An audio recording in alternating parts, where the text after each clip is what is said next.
পশ্চিমবঙ্গ সরকারের পুলিশ সবাই মিলেমিশে চক্রান্ত করে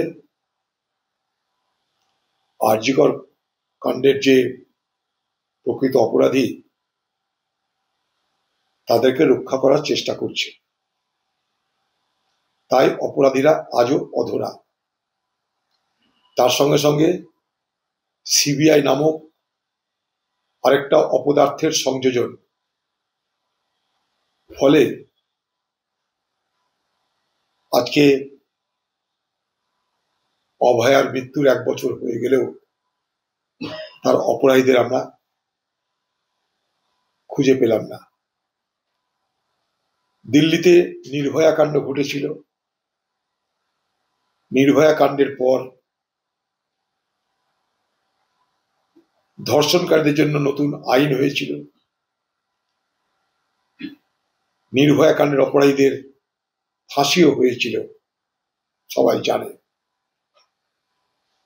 নির্ভয়ার অপরাধীদের ফাঁসি হয় আর অভয়ার অপরাধীরা বাজারে ঘুরে বেড়ায়। দিল্লির সঙ্গে কলকাতার এই দুই অপরাধের তুলনা করলে আমাদের লজ্জিত হতে হয়।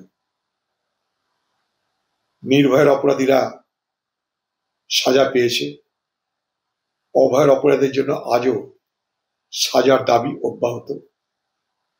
অপরাধী করা তাদের চিহ্নিতকরণের দাবি অব্যাহত। তাদের বাবা মা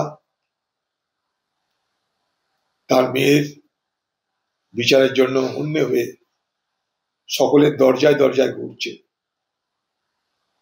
আমাদের কারো ভালো লাগছে, কারো খারাপ লাগছে, কিন্তু সত্য হলো এই যে তারা বিচার পাচ্ছে না, তাই তারা দিশেহারা। দিশেহারা হয়ে তারা বিচারের দাবিতে সর্বত্র দৌড়ে বেড়াচ্ছে। বাংলার মুখ্যমন্ত্রী মিছিল করে বলেছিল অপরাধীদের শাস্তি চাই।